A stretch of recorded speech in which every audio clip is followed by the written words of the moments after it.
สบายดีเมื่อทุกคนมื้อนี้สิพาพี่พี่น้องเลาะสายทาง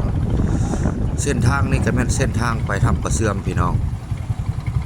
บ่าวแปลงเปิดคลิปอยู่ขัวน้ำโดนเนาะหรือว่าทางไปพังหอมสายทางเลขที่12พี่น้องทางขึ้นบัวลพายมราชไปติดตามเมืองนำกันเนาะ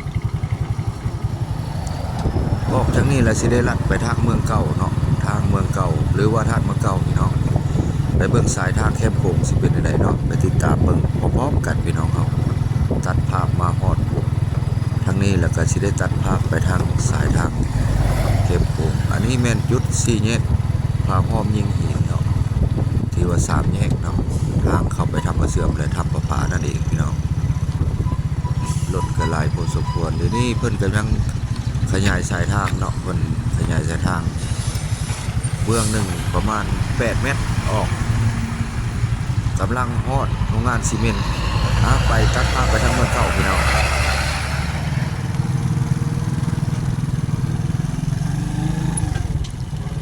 สบายดีพี่น้องวันนี้สิพาพี่น้องไปเบิ่งเมืองเก่าเนาะไปเมืองเก่าแต่ว่าเฮาไปทางลัดทางสายแคมโค้งพาพี่น้องชมวิวธรรมชาติยามแรงตอนนี้ก็3 โมงป่ายพี่น้องมีหยังก็ไปเบิ่งไปชมนำกันเนาะว่าเพิ่นอยู่ทาดเมืองเก่านี่เพิ่น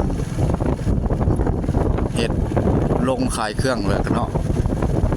เพิ่นเฮ็ดมูลนะใหม่เนาะว่าลงขายเครื่องเรียบร้อยเลยคนหลายอยู่พี่น้องจุดนี้แล้วแม่นไกลอันคุกเก่ามาเนาะใครคุกเก่าแคมโค้งทางหน้านี่ก็แม่นบ้านจอมเพชร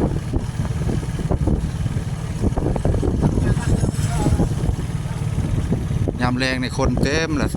จากมื้อนี้ออกมาชมวิวธรรมชาติเนาะเพิ่นออกมาลิ้นมาเที่ยวสายแคมโค้งตัวนี้ก็บางคนก็สิบ่ทันฮู้เนาะผู้เคยมาแล้วก็คงสิจำได้อยู่พี่น้อง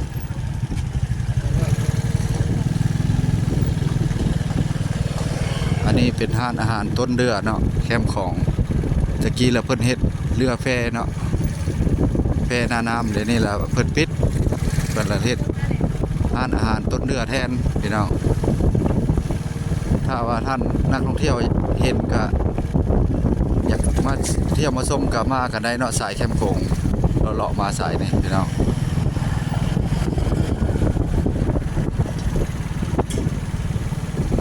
โอ้เพื่อนนี่เพื่อนหลังไม้ตะเก่าในเพิ่นม้างแล้วนะโอ้อยู่นี่สงสัยมีงานวันไหนเนาะยันงานดองเมื่อวานในงานดองหลายพี่น้องบ้านในงานดองหลายวันวันนี้เป็นวันที่19เนาะทางเส้นนี้ก็ซอดเมืองเก่าวัดเมืองเก่าเนาะธาตุเมืองเก่าวัดสีโคตรเอาเส้นนี้รถบ่ค่อยหลายสายเข้มโค้งนะพี่น้องรถบ่หลายมันแบบทางไปทางแรกนะแต่พังเจือนแถวนี้เพิ่นก็แล้วเนาะแล้ววังปีกายนี่เนาะเพิ่นเฮ็ดแล้วไปวังปีกายนี่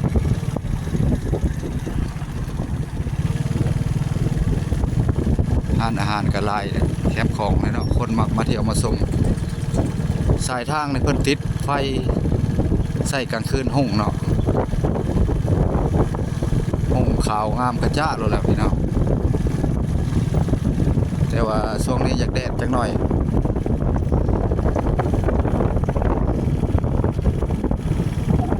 ซอดเมืองเก่าทางเส้นนี่เนาะแต่ก่อนเราขัวบ่แล้ววันนี้ขัวแล้วเนาะพี่น้องขัวแล้วมาแล้ว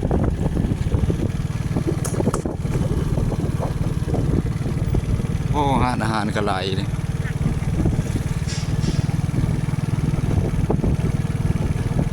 แดดส่องจังหน่อยเนาะกล้องกระจักสิเป็นอะไรเนาะขอโทษขออภัยพี่น้อง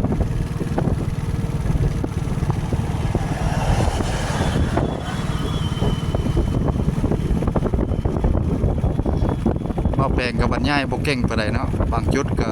จำได้บางจุด ก็จำบ่ได้เนาะฝั่งนั้นก็เป็นภาคทางนครพนมเฮาเนาะฝั่งนั้นก็ได้โอ้สายทางเส้นนี้ก็ค่อยก็บ่ค่อยได้มาบ่ค่อยได้มาปานใดมาลองเบิ่งเนาะมาลองเบิ่งก็เลยได้ถ่ายให้พี่น้องเบิ่งพี่น้องทางต่างประเทศเฮาเนาะหรือว่าผู้บ่ได้มาหรือทางประเทศไทยหรือว่าคนลาวเฮาอยู่ประเทศใดก็แล้วแต่เนาะติดตามคลิปไว้เนาะพี่น้องตัวนี้ก็อยากเจือนอะไรเนาะได้กันไว้นี่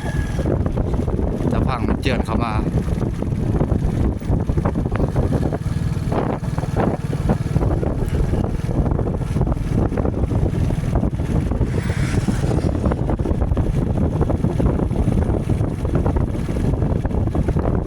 รถกับโบราณอีลีทางเส้นนี่ทั้งหน้านะครับกับแม่นละเมืองเก่าพี่น้อง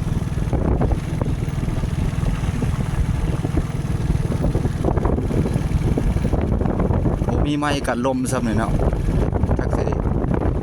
น้องซ้ำเลยบ่จัก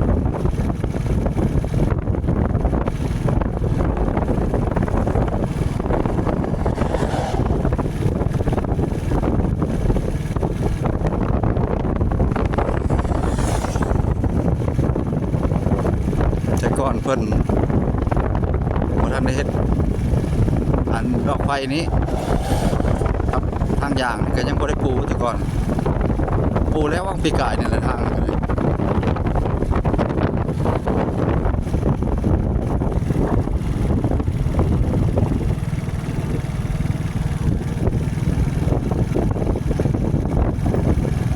คลิปนี้จะเป็นยาวๆเลยเนาะพี่น้องลากยาว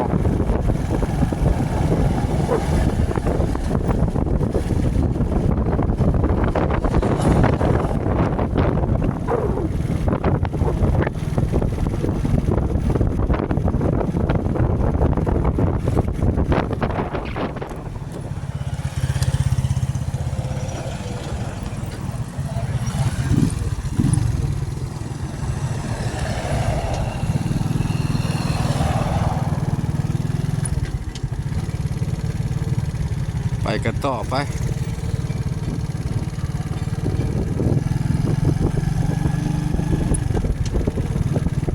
โอ้เพิ่นเลี้ยงปลาใส่กระสังเนาะเลี้ยงปลาดุกปลานิลเลี้ยงใส่กระสังติดน้ำโขงเลยมันสิใหญ่ไว้เนาะเลย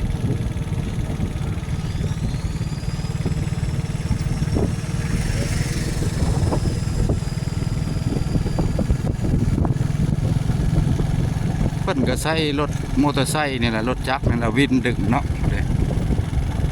ดึงปลาขึ้นติดใส่กรงล้อทันสมัยไปเต็กเนาะ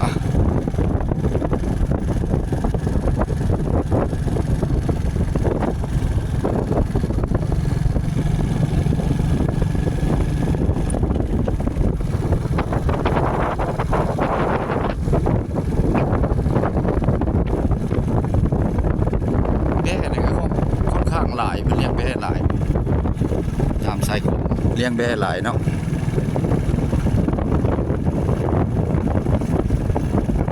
ตะพังเจือนนี่บางเทื่อสิแล้วหรือบ่แล้วก็ไปเบิ่งน้ำกันเนาะเพิ่นเฮ็ดตะพังเจือนเทกันเจือนให้ท่านใช้เมืองเก่าบุญเมืองเก่านี่แหละแต่ว่าเพิ่นก็เร่งรัดให้ท่านมาซะเนาะ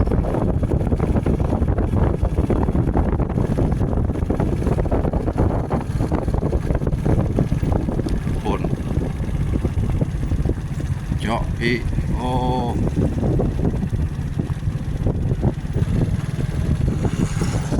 เฮ็ดขัวไหม้เลยเนาะขัวไหม้เลย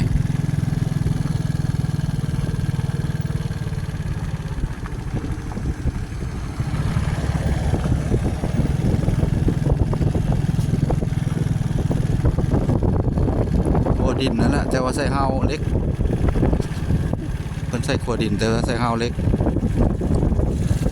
พอลีกกันได้อยู่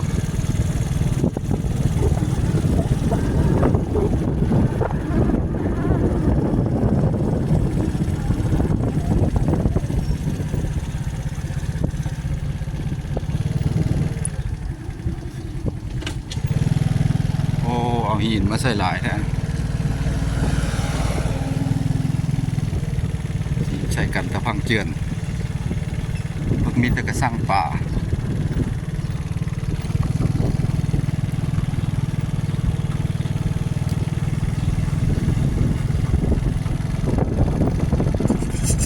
เลี้ยงสนามโขงนี่ก็ใหญ่ไว้ได้ป่ามันพอน้ำถ่ายเท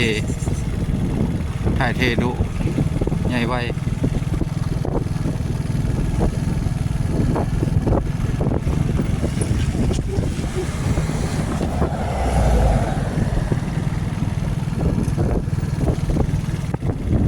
กำลังบุกพี่น้องเพิ่นกำลังบุกเบิก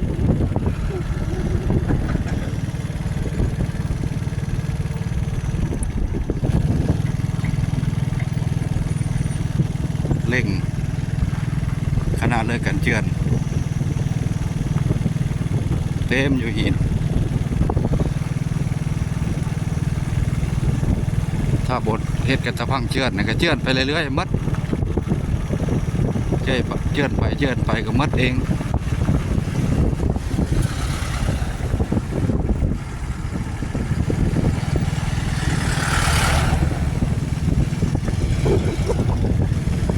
ฮอดแล้วได้พี่น้องเมืองเก่า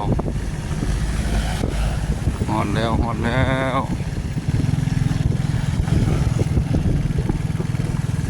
โอ้ขายมังโมเนาะ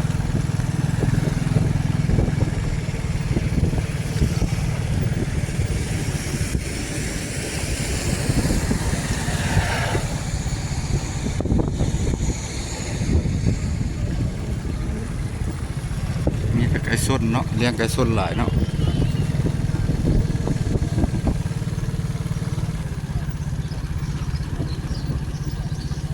โอ้ยพักผ่อนรถก่อนฮ้อนหลาย